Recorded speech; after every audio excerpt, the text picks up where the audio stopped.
Hello and welcome दोस्तों, मैं हूं विकास शर्मा और आप देख रहे हैं अनिविकास शर्मा। जैसा कि लास्ट वीडियो से हमने ट्रिपल सी का कोर्स स्टार्ट किया था, तो ये वीडियो हमारे ट्रिपल सी कोर्स का चैप्टर 1 का पार्ट 2 है। अगर आपने चैप्टर 1 का पार्ट 1 नहीं देखा है तो आप यूट्यूब पर जाकर उसको देख सकते हैं। आप कैसे ढूंढेंगे मैं बता दे रहा हूँ। आप सबसे पहले यूट्यूब टाइप करेंगे, अब यूट्यूब खुल जाएगा। उसके बाद फिर यहाँ यूट्यूब पे जाइए, सर्च बॉक्स पे जाइए और वहाँ पे टाइप करिए ANI विकास। इसमें ये H टाइप करना मत भूलिएगा।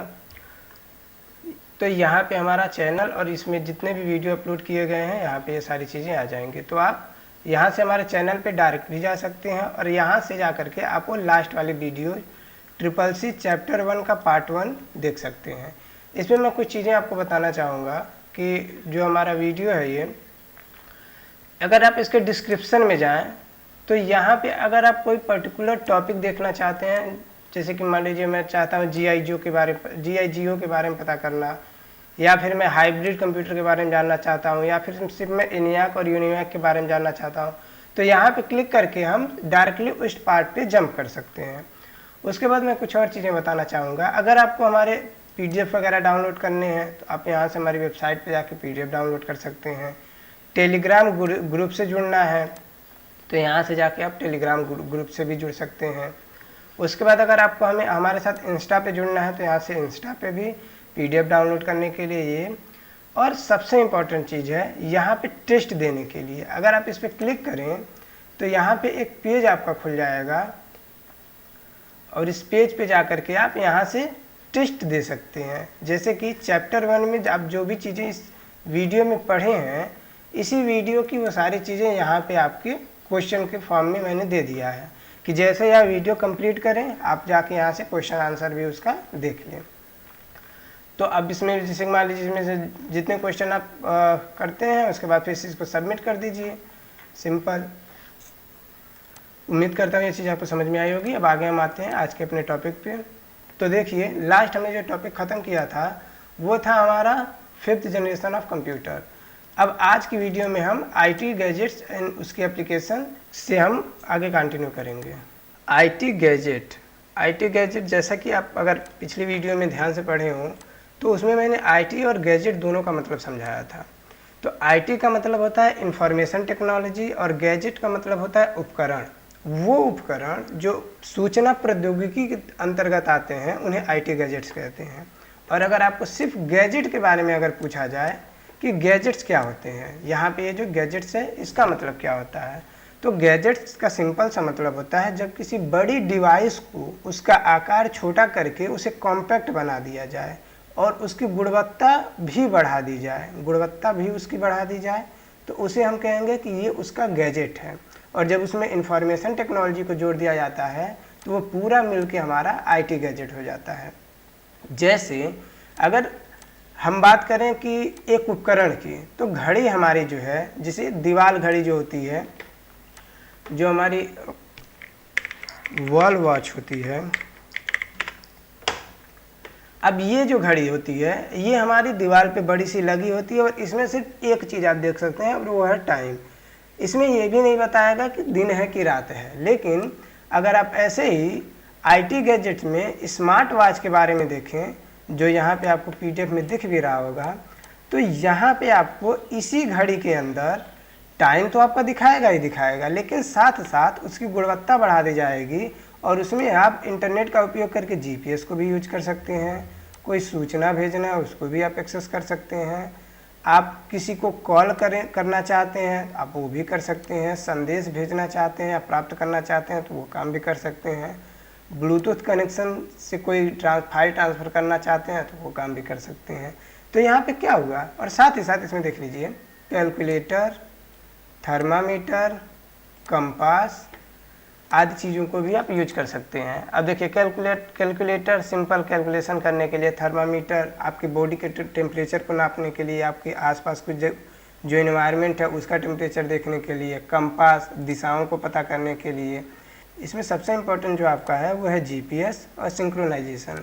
अब सबसे पहले हम GPS के बारे में समझ लेते हैं। तो GPS का मतलब होता है global positioning system. Global positioning system, मैं इसमें दिखा दे रहा हूँ आपको जीपीएस वर्क कैसे करता है।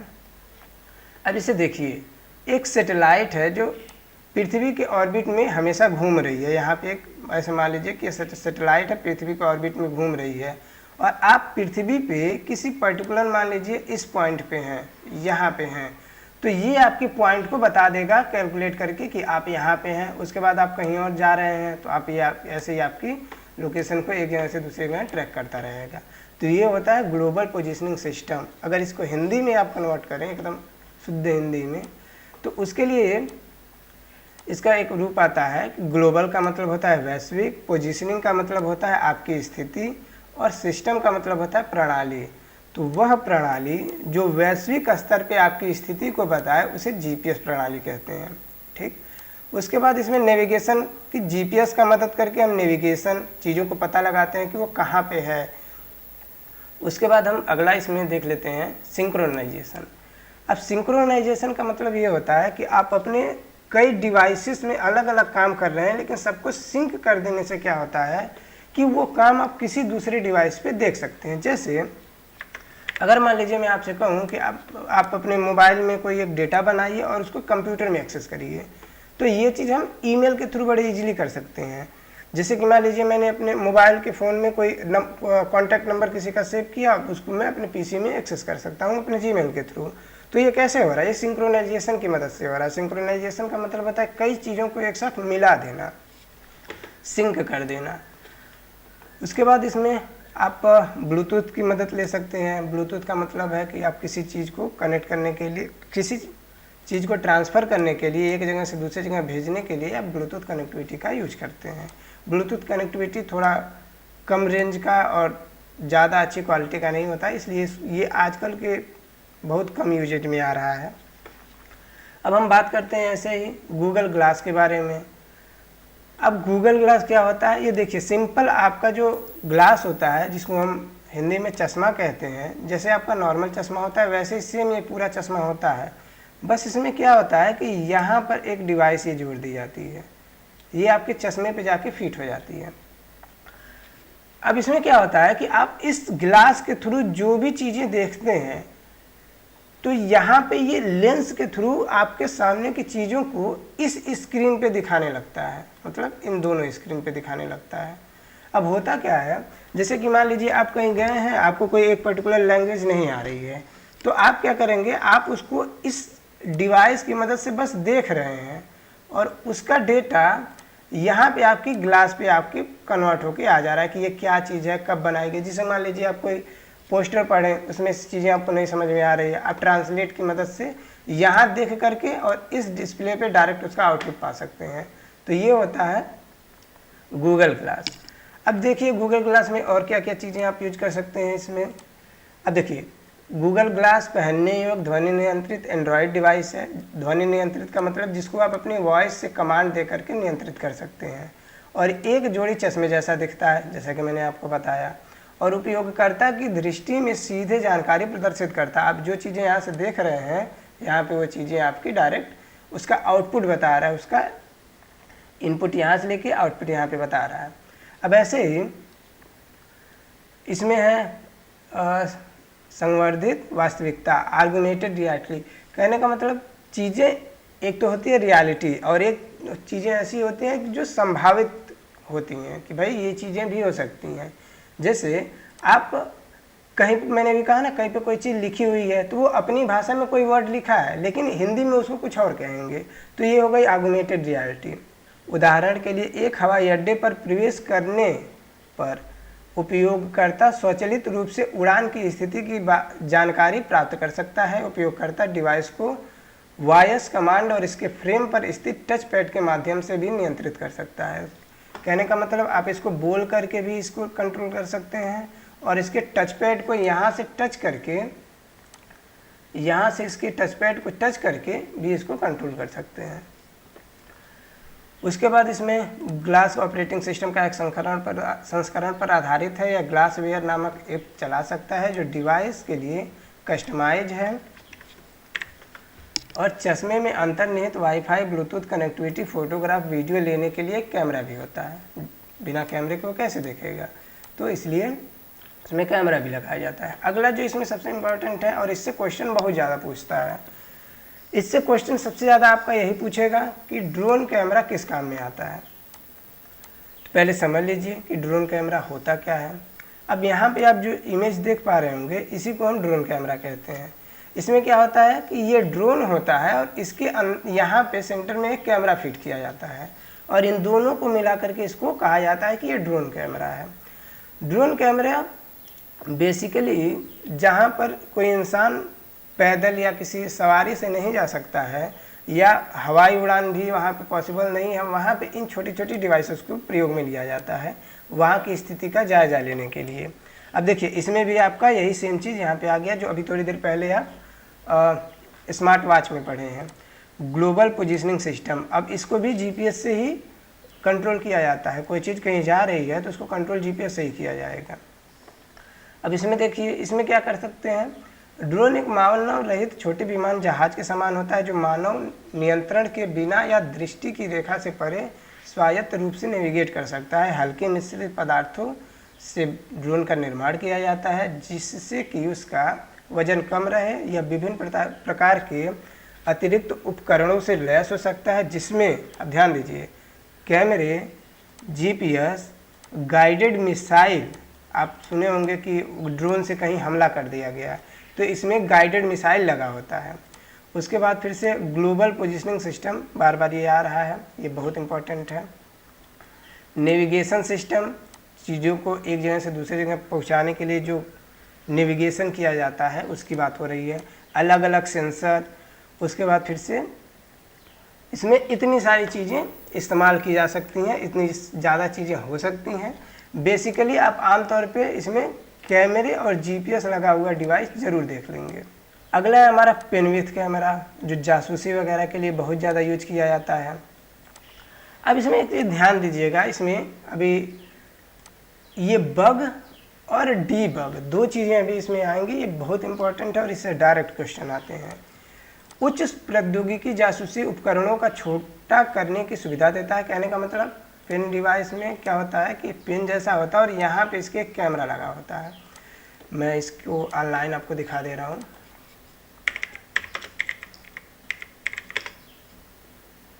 अब आप यहाँ पे देख पा रहे होंगे कि यहाँ पे एक पेन है और इसके यहाँ टॉप पे ये कैमरा लगा हुआ है। तो पेन विथ कैमरा ऐसे ही होता है और ये जासूसी के लिए यूज किया जाता है। जो आजकल आप न्यूज़ में देखते होंगे कि स्टिंग ऑपरेशन हुआ है, तो उस स्टिंग ऑपरेशंस वगैरह में यही सब पेन यूज किए जाते हैं। उसके बाद मैं इसमें आपको ड्रोन कैमरा भी दिखाई दे रहा हूँ। अब यहाँ पे देखिए ये ड्रोन कैमरा है। अब इसमें क्या है, यहाँ पे आप देख पा रहे होंगे कि ये कैमरा में ये ड्रोन पूरा है और इसमें यहाँ पे कैमरा लगा हुआ है जो यहाँ से मूव करके चीज़ों को नीचे देख सकता है कि क्या चीज़ हो रहा है, कैसे हो रहा है। और इसमें अगर आप देख पा रहे होंगे तो यहाँ पे इसका रिमोट भी है, इस रिमोट से इसको उड़ाया जाता है। ऐसे ही आप स्मार्ट वॉच भी देख लीजिए।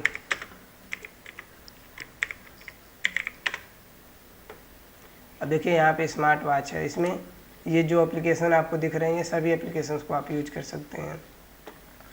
किसी मोबाइल, किसी पेन में कैमरा लगा हुआ है, ये तो समझ में आ रहा है कि आप जासूसी के लिए इस्तेमाल कर रहे हैं, लेकिन ऐसी डिवाइसेस भी हैं जो इस कैमरे का भी पता लगाती हैं।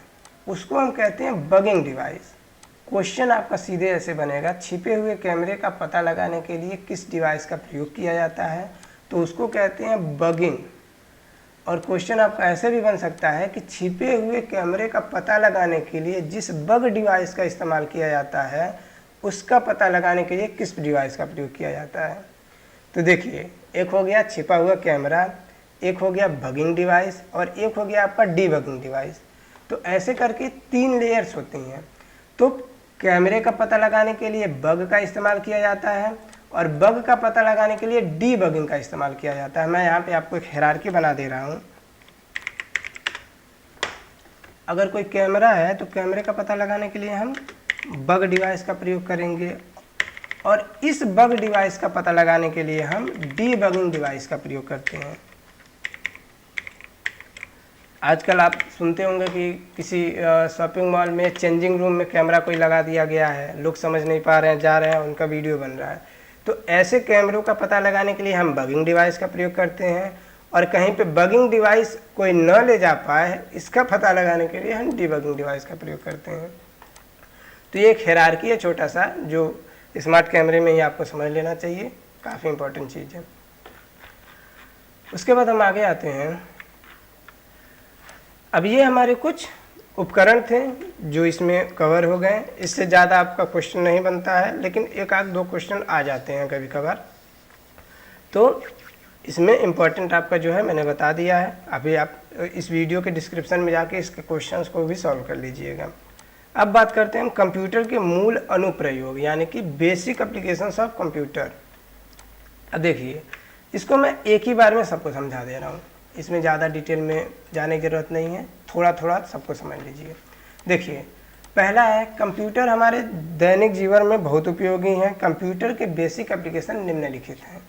अब देखिए, वर्ड प्रोसेसिंग किसे कहते हैं, इसको समझ लेंगे तो ये पूरा समझ में आ जाएगा। जहाँ पर शब्दों और अक्षरों का प्रयोग करके किसी डेटा को बनाया जाए तो उसको हम कहते हैं वर्ड प्रोसेसिंग। जैसे आप यहाँ पर पत्र टाइपिंग, रेज्यूमे बनाना, कोई डॉक्यूमेंट बनाना, ऐसे काम कर रहे हैं जिसमें सिर्फ लिखने जैसी चीज़ों का इस्तेमाल किया जा रहा है, अक्षरों का इस्तेमाल किया जा रहा है, अंकों का इस्तेमाल किया जा रहा है, तो वो जो डॉक्यूमेंट आप तैयार करेंगे उसको हम कहेंगे वर्ड प्रोसेसिंग। ठीक। इन बैंकिंग, बैंकों में जो एप्लीकेशन इस्तेमाल होते हैं उनको हम बैंकिंग एप्लीकेशंस कहते हैं। जैसे इस समय आप योनो बैंकिंग देख रहे होंगे, उसके बाद फिर से हर बैंक के अपने अपने अलग अलग एप्लीकेशंस होते हैं। इंटरनेट बैंकिंग है, फ़ोन बैंकिंग है, ऐसे जितनी भी चीज़ें होती हैं ये सब हमारे बैंकिंग में इस्तेमाल होने वाली चीज़ें हैं। अगला है इंटरनेट। इंटरनेट के माध्यम से आप अपने कंप्यूटर को भारत तथा विश्व के किसी अन्य कंप्यूटर के साथ जोड़ सकते हैं। यह कंप्यूटर नेटवर्क में आपस में जोड़ने की एक वैश्विक प्रणाली है। इसका आरंभ 1970 से 80 के दशक में हुआ। इंटरनेट के माध्यम से आप लाइब्रेरी की अपेक्षा अधिक जानकारी प्राप्त कर सकते हैं। खैर, बात तो सही है कि इंटरनेट से आप लाइब्रेरी से ज़्यादा चीज़ें जान सकते हैं। जैसे कहने का मतलब, आप लाइब्रेरी में जाएं तो एक लिमिटेड चीज़ें हैं, उस लाइब्रेरी में जितनी किताबें रखी गई हैं उतनी ही किताबों को आप एक सर्टेन टाइम तक पढ़ते जाएं तो पढ़ लेंगे। लेकिन अब इंटरनेट पे कोई लिमिटेशन नहीं है। इंटरनेट मतलब अनलिमिटेड है, वो उस पर जानकारियों का कोई ऐसे लिमिटेशन नहीं है, उस पर कोई भी जानकारी आपको ईजिली मिल जाएगी। लेकिन यही इसकी कमी भी है। जैसे ही आप बात करते हैं किसी भी चीज़ के अनलिमिटेड होने की, तो वो अपने आप में ही एक समस्या हो जाती है, क्योंकि वहाँ पे हर तरह की जानकारी मिलेगी, अच्छी बुरी। वहाँ पे आपको पेड़ लगाने की भी जानकारी मिल जाएगी कि कैसे आप किसी पेड़ को प्लांट कर सकते हैं, और वहाँ पे आपको पेड़ काटने की भी जानकारी मिल जाएगी। चलिए, उसके बाद आता है अगला हमारा हॉस्पिटल। हॉस्पिटल का, जैसे आप किसी मरीज के रिकॉर्ड्स की जानकारी को रखना चाहते हैं तो उसमें आप हॉस्पिटल्स में भी कंप्यूटर और उसके एप्लीकेशंस को यूज कर सकते हैं। जैसे बहुत से एप्लीकेशंस होते हैं जिसमें कोई डेटा स्टोर करके रखा जाता है। आप जाते होंगे किसी हॉस्पिटल में तो वहाँ पे एक काउंटर होता है जहाँ पे एक पर्सन बैठ के आपके पूरे दवाइयों का हिसाब किताब करके रखता है। इसका प्रयोग कहाँ मतलब क्यों किया जाता है उसको समझ लीजिए। जैसे देखिए, आप किसी हॉस्पिटल में कोई पर्सन है, अब उस पर्सन को जब तक वो उस हॉस्पिटल में है तब तक तो समझ में आ रहा है कि डॉक्टर जानता है कि हाँ उसको कौन सी दवाइयाँ दी गई हैं। लेकिन जैसे ही वो वहाँ से रिफ़र होगा, किसी और हॉस्पिटल में जाएगा, या फिर उसको उसी पर्टिकुलर ट्रीटमेंट की ज़रूरत साल भर 2 साल बाद पड़ जाए, तो कैसे उसको पता चलेगा कि कौन सा ट्रीटमेंट इसको दिया गया था तो ये ठीक हुआ या फिर इस कंडीशन में है। तो वहाँ पे हॉस्पिटल्स में कई ऐसे एप्लीकेशंस होते हैं जिनका प्रयोग करके वो पूरा डेटा रखा जाता है कि इसको कौन सी दवाएं दी गई, इसको कौन सी इसकी सर्जरी हुई है, सर्जरी में क्या दिक्कत थी, किस डॉक्टर ने देखा, कितनी टाइम की सर्जरी चली, सर्जरी में क्या क्या ट्रीटमेंट दिया गया। अब ये सारी चीज़ें इसमें बड़े इजीली आप किसी मरीज़ की डिटेल्स को रख सकते हैं और बाद में उसको ट्रांसफ़र भी कर सकते हैं किसी दूसरे पर्सन के पास, किसी दूसरे डॉक्टर के पास। तो हॉस्पिटल्स में भी इसके प्रयोग होते हैं, कंप्यूटर के अनुप्रयोगों के, कंप्यूटर के एप्लीकेशंस के। उसके बाद है डिजिटल वीडियो और ऑडियो कंपोजिशन। आपने सुना होगा कि वीडियो एडिटिंग, ऑडियो एडिटिंग या ऑडियो मिक्सिंग, तो ये जितनी भी चीज़ें होती हैं वो डिजिटल वीडियो या ऑडियो कंपोजिशन के अंदर ही आती हैं। अब इसमें एक चीज़ मैं आपको बता दूँ, इसमें आया है एक वर्ड कंपोजिशन।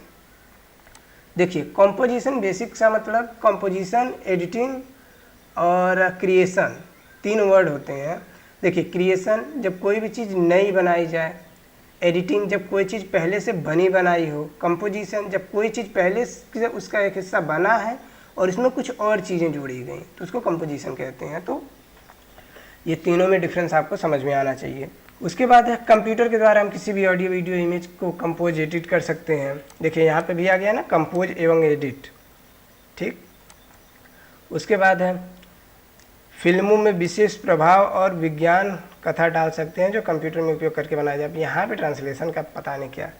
अब देखिए स्पेशल इफेक्ट, जो आप VFX नाम सुनते होंगे बार बार कि VFX होता है, ग्रीन स्क्रीन आप सुने होंगे।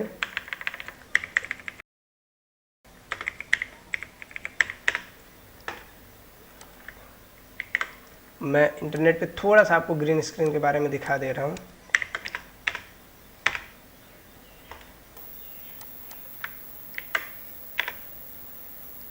देखिए इसमें क्या होता है कि किसी ऑब्जेक्ट को बीच में रख दिया जाता है और उस ऑब्जेक्ट की पूरी शूटिंग कर लेते हैं, और जब पूरी शूटिंग कंप्लीट हो जाती है तो उसको रेंडर करके उसका एक आउटपुट बना दिया जाता है। जैसे अगर इसमें मैं आपको थोड़ा सा बिफोर आफ्टर अगर दिखाऊं,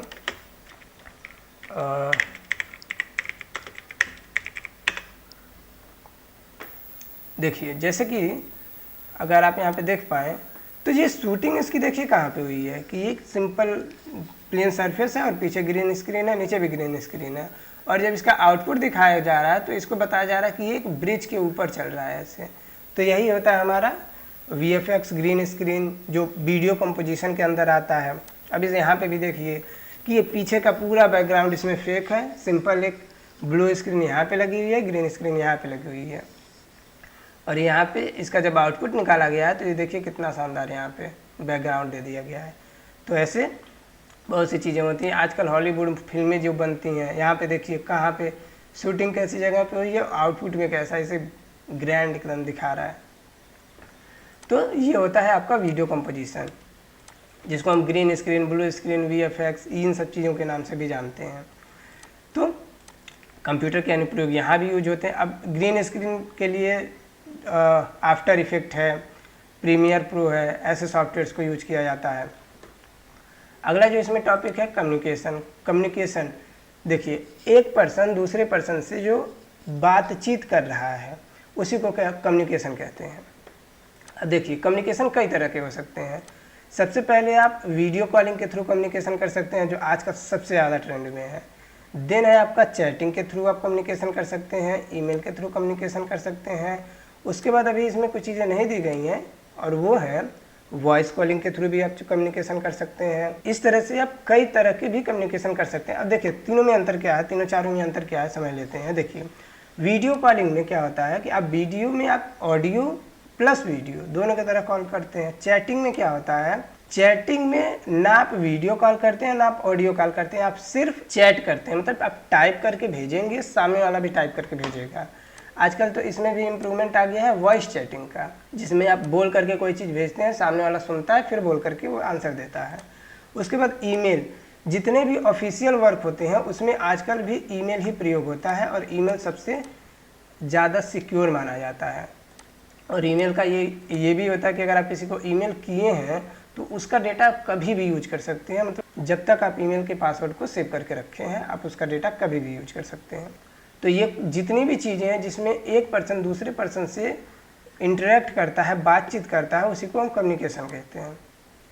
और कम्युनिकेशन बेसिकली 4 होते हैं, एक आध दो जो इसमें बढ़ते जा रहे हैं उनकी बातें अलग है। एक है video calling, chatting, email, voice calling. अगर आप बढ़ाना चाहें तो वॉइस नोट्स के भी।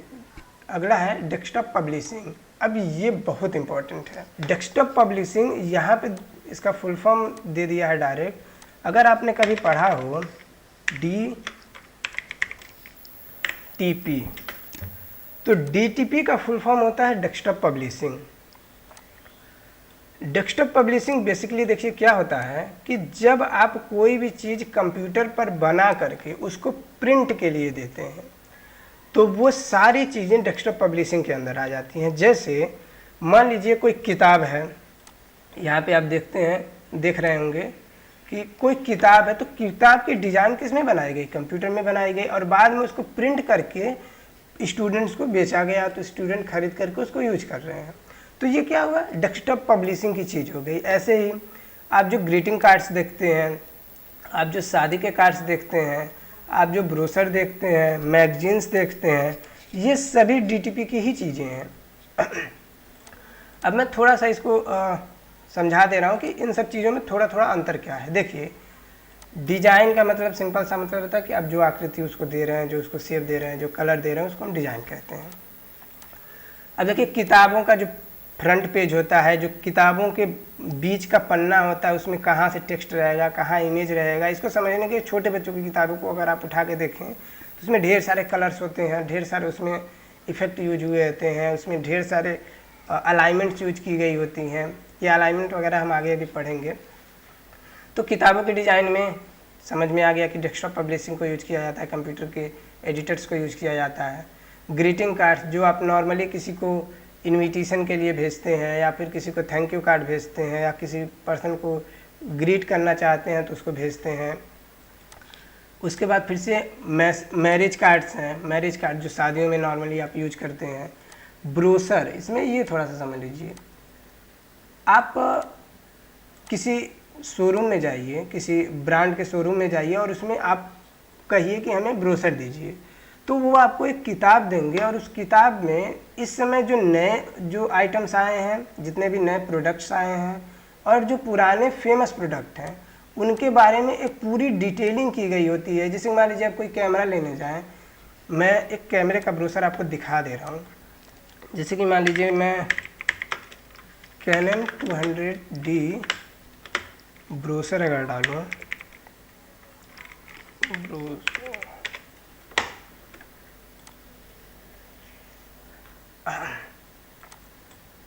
तो आप यहाँ पे देख पाएंगे, अगर मैं इसको डाउनलोड करूँ, अब देखिए, अब ये जो पूरा डिज़ाइन है, इसको पहले कंप्यूटर पे बनाया गया होगा, फिर बाद में इसको प्रिंट किया गया होगा, और इसको हर कैनन के जो मिनी स्टोर होते हैं, या कन्वीनियंट स्टोर होते हैं, या फिर जो इसके शोरूम्स होते हैं, वहाँ पे इसको रखा गया होगा। कोई पर्सन जाएगा, कहेगा हमें 200D के बारे में जानना है, कैमरा है एक, इसके बारे में चीज़ों को पता करना, तो वो आपको समझाएगा, वो तो ठीक है। लेकिन अगर वो नहीं भी समझा रहा, तो आप यहाँ पे इन चीज़ों को पढ़ करके, मैं थोड़ा सा बड़ा कर दे रहा हूँ इसको, आप यहाँ से इसको पढ़ करके बड़े आराम से उस कैमरे की डिटेल्स को जान सकते हैं। तो ये जो चीज़ें हैं, ये पूरी बनाई जाती हैं। इसमें ये जो बैकग्राउंड्स है, ये जो इसके कलर्स हैं, ये इमेज लगाई गई है, ये सब पहले कंप्यूटर पे बैठ के बना लिया जाता है, उसके बाद इसको प्रिंट कर दिया जाता है। तो इसी को हम ब्रोशर कहते हैं, जिसमें किसी प्रोडक्ट के बारे में पूरी चीज़ें बताई गई होती हैं। अब आगे आप ध्यान दीजिए, इस PDF को ओपन कर लेते हैं। हाँ, मैगजीन क्या होते हैं, देखिए, ब्रोशर बेसिकली 1 या 2 या ज़्यादा से ज़्यादा 3 पन्ने का होगा। मैगजीन क्या होता है, मैगजीन भी इसी तरह की होती है, लेकिन मैगजीन का साइज ज़्यादा होता है, उसमें 20 पन्ने, 25 पन्ने, 50 पन्ने भी हो सकते हैं। मैगजीन थोड़ी सी बुक के फॉर्मेट में आ जाती है। तो ब्रोशर और मैगजीन में बेसिक सा यही डिफरेंस है। इत्यादि संबंधित कार्य किए जाते हैं। तो डेस्कटॉप पब्लिशिंग यानी कि DTP के अंदर ये सारे कार्य किए जाते हैं। अगला बात करते हैं हम टेलीकम्युनिकेशंस की, टेलीकम्युनिकेशन क्या होता है। टेलीकम्युनिकेशन के क्षेत्र में आप देखेंगे कि मोबाइल फ़ोन के अंदर सॉफ्टवेयर मौजूद रहता है, जिसमें कस्टमर की डिटेल इत्यादि मौजूद रहती है। वर्तमान समय में मोबाइल फ़ोन के द्वारा आप किसी भी स्थान का लोकेशन है, वहाँ तक पहुँचने के मार्ग को देख सकते हैं। आप हवाई जहाज़, रेल टिकट फ़ोन के द्वारा सुरक्षित कर सकते हैं। सिंपल सा कहने का मतलब है, टेलीकम्युनिकेशन सिंपल सा मतलब ये है कि आप मोबाइल के एप्लीकेशंस का प्रयोग करके जो इंटरनेट की चीज़ों को, सर्विसेज को किसी एप्लीकेशन के द्वारा प्रयोग करते हैं, उसको हम टेलीकम्युनिकेशन कहते हैं। टेलीफोन कम्युनिकेशन ऐसे समझ सकते हैं। अब इसमें क्या होता है कि आप हवाई जहाज़ या रेल के टिकट को आप मोबाइल से ही बुक कर सकते हैं, जैसा कि आप लोग करते ही होंगे। उसके बाद आप SMS भेज कर रेलवे टिकट और PNR की स्थिति जान सकते हैं। अब इसमें देखिए 2 शॉर्टकट आ गए हैं, SMS और PNR। SMS का फुल फॉर्म होता है शॉर्ट मैसेज सर्विस। शॉर्ट का मतलब छोटा, मैसेज का मतलब संदेश, और सर्विस का मतलब सेवा। शॉर्ट मैसेज सर्विस, छोटे से संदेश की सेवा को SMS कहते हैं। उसके बाद है PNR। PNR का मतलब होता है पैसेंजर नेम रिकॉर्ड। अब देखिए पीएनआर में क्या होता है कि किसी पैसेंजर को कहाँ से कहाँ तक जाना है, उसकी टिकट का कंफर्म है कि उसकी टिकट वेटिंग है, आरएसी है, ये सारी जो चीज़ें होती हैं ये पीएनआर के थ्रू आप देख सकते हैं। उसके ट्रेन की टाइमिंग क्या है, ट्रेन डिले तो नहीं है, ये सारी चीज़ें। अब उसके बाद हम बात करते हैं ऐसे ही कंप्यूटर का उपयोग रक्षा यानी कि डिफेंस, ई लर्निंग और इंटरनेट के द्वारा जो हम लर्निंग करते हैं, जो पढ़ाई करते हैं उसके बारे में उसमें प्रयोग होता है। चिकित्सा विज्ञान में प्रयोग होता है, जो नए नए इन्वेंशंस होते हैं। आप देखते होंगे चिकित्सा विज्ञान में किसी चीज़ को समझाना बड़ा आसान हो गया है कंप्यूटर की मदद से। अब जैसे कि मान लीजिए यहाँ पे मैं एक चित्र आपको दिखाऊँ, जैसे कि ये एक चित्र है। अब इसमें इस चित्र को बनाने के लिए कंप्यूटर का इस्तेमाल किया गया है, ये कोई असली इमेज नहीं है। अब आप इस चित्र को समझाने के लिए दो तरीके इस्तेमाल कर सकते थे, या तो कंप्यूटर पे बैठ के इसका पूरा डायग्राम बना लीजिए, या तो किसी इंसान का फाड़िए सीना और उसके बाद फ़ोटो खींचिए, ठीक है। तो ये बड़ा आसान हो गया है, कंप्यूटर की मदद से आप किसी भी चीज़ को बहुत ईजिली समझा सकते हैं और बिना किसी को चोट पहुँचाए, हानि पहुँचाए, और ये बड़ा आसान हो गया है। ऐसे ही ये तो आसान है, ऐसे ही बहुत सी चीज़ें, जैसे कि किसी आँखों की सर्जरी करना है, वहाँ तो आप फ़ोटो भी नहीं क्लिक कर सकते क्योंकि कलर नहीं सही आएगा। तो ऐसी जगहों पे भी कंप्यूटर का इस्तेमाल करके चिकित्सा विज्ञान भी काफ़ी आगे बढ़ गया। आजकल पढ़ाने के लिए भी कंप्यूटर का ही इस्तेमाल किया जाता है, उसमें एनिमेशन के थ्रू सारी चीज़ें समझाई जाती हैं। उसके बाद है खेल। खेल में भी आप देख ही रहे होंगे कि दुनिया भर की टेक्नोलॉजी आ गई है, उसमें भी कंप्यूटर का इस्तेमाल किया जाता है। DARS है, LPW के लिए होता है। उसके बाद कोई भी सर्टिफिकेट बनाना है, ATM मशीन, रोबोट, समाचार, मौसम विश्लेषण, ये जितनी भी चीज़ें होती हैं ये सब कंप्यूटर से ही बनाई जाती हैं। सब कंप्यूटर का ही इस्तेमाल करके इनको उपयोग में लिया जाता है, इनका प्रोसेस किया जाता है। ये हो गए कंप्यूटर के बेसिक अनुप्रयोग। अब हम बात करते हैं कंप्यूटर के हार्डवेयर और सॉफ्टवेयर के बारे में। कंप्यूटर प्रणाली हार्डवेयर और सॉफ्टवेयर का कॉम्बिनेशन है। जो हमारा कंप्यूटर होता है वो हार्डवेयर और सॉफ्टवेयर से मिलकर बना होता है। तो कंप्यूटर के जितने भी पार्ट ऐसे होते हैं जिनको आप छू सकते हैं उनको हार्डवेयर कहते हैं, और जिनको आप छू नहीं सकते लेकिन देख सकते हैं उनको सॉफ्टवेयर कहते हैं। जैसे अगर आप हार्डवेयर की बात करें तो इसमें motherboard, SMPS, VDU, sound card होता है वैसे ये, रैम, ये जितनी चीज़ें हैं ये हमारी हार्डवेयर हैं। ऐसे ही सॉफ्टवेयर कई सारे प्रोग्रामों का सेट होता है जो स्टेप बाय स्टेप कोई भी ट्रांसमिशन, कोई भी डेटा का ट्रांसमिशन यहाँ से वहाँ करता है।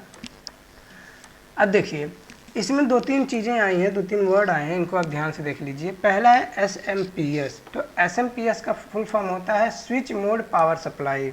मैं दिखा दे रहा हूँ आपको।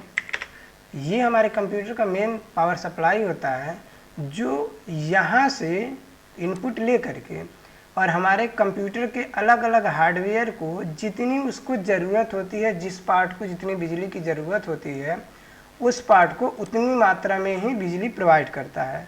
तो ये जो इसमें आप पिंस देख पा रहे होंगे, मैं हाईलाइट करके दिखा दे रहा हूँ।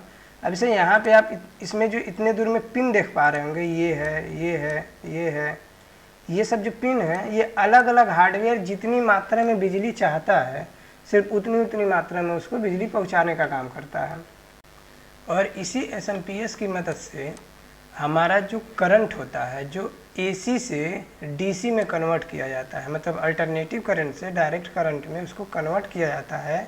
ये काम भी हमारा SMPS ही करता है, क्योंकि हमारा जो कंप्यूटर सिस्टम होता है वो सिर्फ DC करंट पे चलता है, वो AC पे नहीं चल सकता। ज़्यादातर जितने भी आप डिवाइसेस इलेक्ट्रॉनिक देखते हैं जो बैटरी बेसिस होते हैं वो DC पर ही चलते हैं।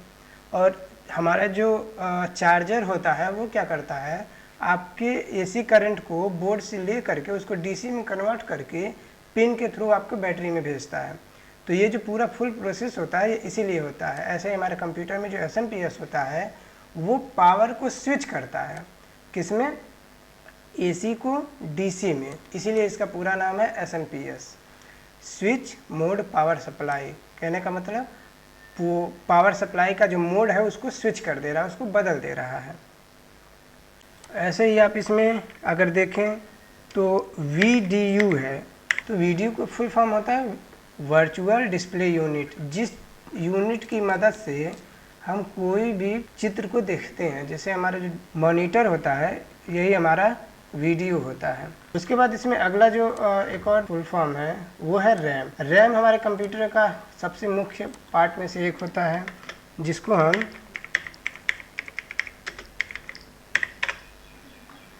हम अपने कंप्यूटर के मदरबोर्ड से अटैच करने के बाद ही कोई डेटा को प्रोसेस कर पाते हैं। अब ये जो चीज़ आपकी दिखाई दे रही है यहाँ पे, ये हमारा रैम है। और ये जितनी भी चीज़ों की मैंने अभी बात की, ये सभी हमारे कंप्यूटर के हार्डवेयर्स हैं। अब देखिए, अब यहाँ तक हार्डवेयर तक आपको समझ में आ गया होगा। अब हम हार्डवेयर के ही कुछ अलग पार्ट को भी देख लेते हैं। अब देखिए, यहाँ पे एक पार्ट है आपका मदरबोर्ड।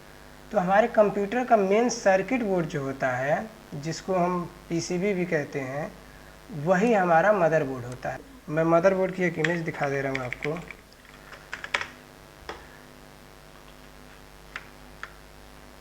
अब ये जो आप मेन सर्किट बोर्ड देख रहे हैं यहाँ पे, ये आपका मदरबोर्ड होता है। और इसी मदरबोर्ड में यहाँ पर आपके रैम लगाए जाते हैं, यहाँ पे आपका सीपीयू लगता है, यहाँ पे ग्राफिक्स कार्ड कंट्रोलर्स लगते हैं, और ढेर सारे जो पिन्स वगैरह होते हैं वो यहाँ पे लगा। ये पावर के लिए आपका है। ऐसे इसमें ढेर सारे पिन्स के लिए अलग अलग जगह होती है। तो इसमें पूरा हमारा सारा कुछ लगाया जाता है। ये हमारे हार्ड डिस्क के लिए कुछ कनेक्टर्स दिए गए होते हैं यहाँ पे। उसके बाद ये पूरी चीज़ हो गई आपकी मदरबोर्ड, ठीक। अगर इस इमेज में आप देखो तो यहाँ पे सारा कुछ दिया भी है कि किस पार्ट में कहाँ पे क्या चीज़ लगता है। आप चाहें तो वीडियो को पॉज करके भी इसको देख सकते हैं। उसके बाद है स्टोरेज कंट्रोलर। स्टोरेज कंट्रोलर में आपका हार्ड डिस्क आ जाता है, फ्लॉपी डिस्क आ जाता है, सीडी रोम आ जाता है। तो देखिए, हार्ड डिस्क बेसिकली जो हम अपने कंप्यूटर में डेटा को स्टोर करने के लिए जो डिस्क यूज करते हैं उसी को हार्ड डिस्क कहते हैं।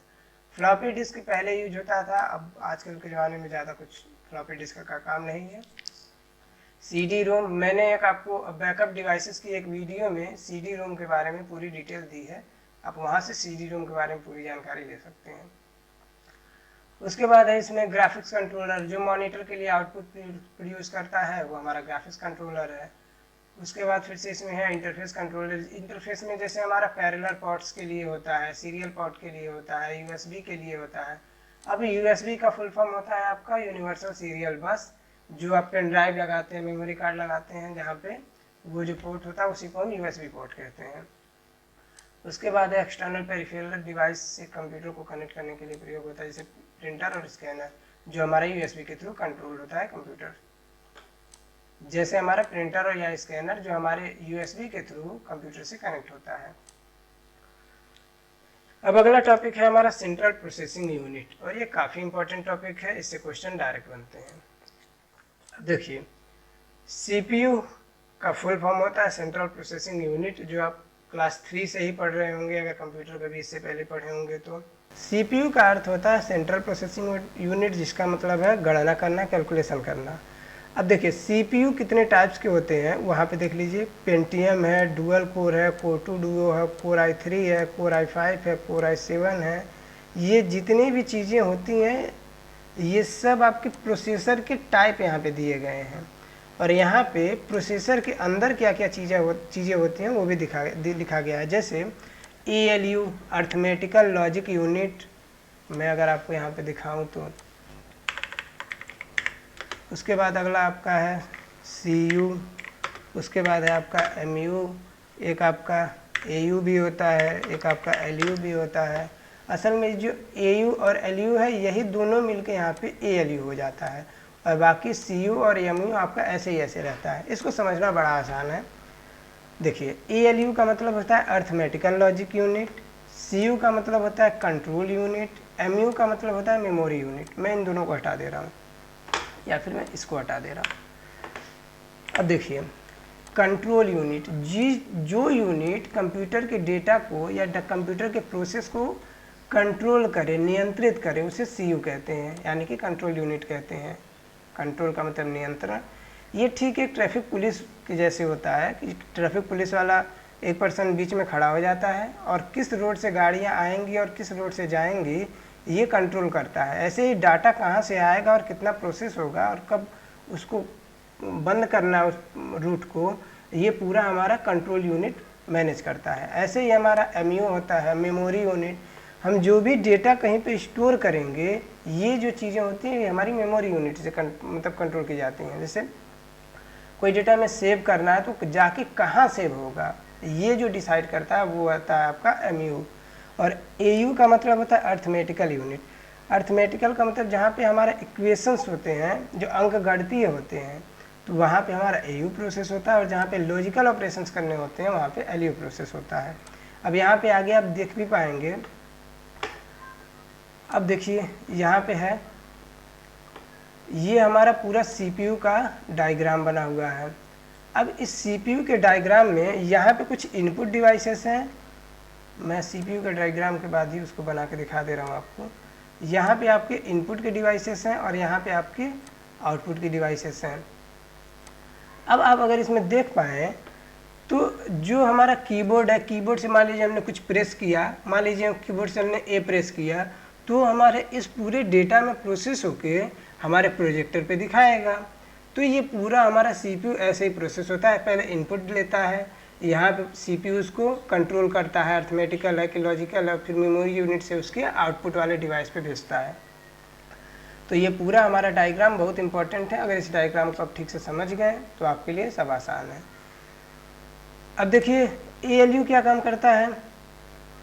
ALU अगर मान लीजिए आपका डेटा है कि उसमें प्लस माइनस, मल्टीप्लिकेशन या सब्सट्रैक्शन या डिवीजन ऐसी कुछ चीज़ें हैं, तो वहाँ पे आपका AU प्रोसेस होगा। लेकिन जहाँ पे आपको छोटा बड़ा इक्वल ऐसे कोई चीज़ें बतानी है तो वहाँ पे आपका LU प्रोसेस होता है।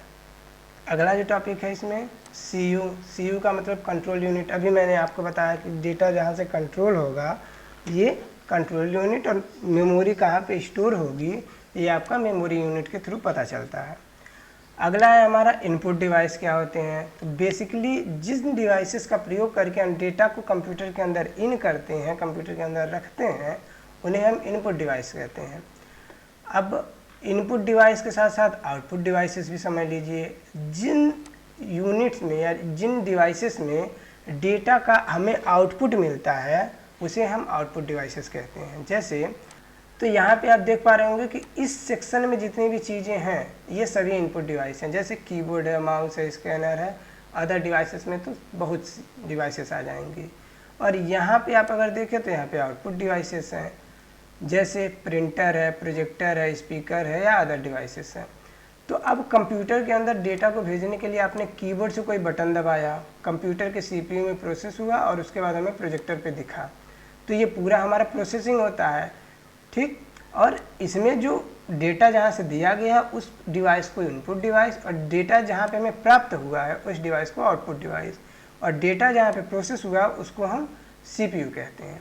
ऐसे ही मान लीजिए मैंने माउस दबाया, राइट क्लिक, अब उसके बाद CPU के अंदर पूरा डेटा प्रोसेस हुआ और आउटपुट पे हमें प्रोजेक्टर पे दिखाई दे दिया। ऐसे ही मान लीजिए हमने स्कैनर से कोई डेटा स्कैन किया, कोई फ़ोटो मान लीजिए रख के हमने स्कैन किया, उसके बाद ये पूरा अर्थमेटिकल और लॉजिकल प्रोसेस होने के बाद हमारे जाके प्रोजेक्टर पे दिखाने लगा। ऐसे ही मान लीजिए हमने अपने माउस से ही माउस और कीबोर्ड की मदद से हमने प्रिंट कमांड दिया, तो डेटा प्रोसेस होके और हमारे प्रिंटर से यहाँ पे आउटपुट दिखा देगा और हमें एक पेज प्रिंट आउट के रूप में मिल जाएगा। ऐसे ही मान लीजिए अगर इस अदर में हम इसमें और एक डिवाइस जोड़ दें, यहाँ पे अगर मैं माइक लिख दूँ, मान लीजिए ये माइक का फुल फॉर्म होता है माइक्रोफोन। तो मान लीजिए मैंने माइक से कोई डेटा इन किया, माइक से मैंने कोई ऑडियो रिकॉर्ड किया और वो डेटा यहाँ पे पूरा प्रोसेस होने के बाद हमको आउटपुट के रूप में यहाँ स्पीकर पर सुनाई देने लगेगा। तो इस तरह से किसी भी डेटा का इनपुट, उसके बाद उसका प्रोसेसिंग और लास्ट में उसका आउटपुट मिलता है। ऐसे ही अगर हम आउटपुट डिवाइसेस की बात करें तो कोई भी डेटा जो प्रोसेस हुआ है उसको आउटपुट जिस डिवाइस की मदद से मिलता है उसको आउटपुट कहते हैं। आज की ये वीडियो काफ़ी लंबी हो गई है, कल की वीडियो में हम इनपुट डिवाइस को डिटेल में पढ़ेंगे। तो अगर वीडियो पसंद आया तो आप वीडियो को लाइक करिए, चैनल को सब्सक्राइब करिए और किसी ज़रूरतमंद को शेयर करिए। धन्यवाद।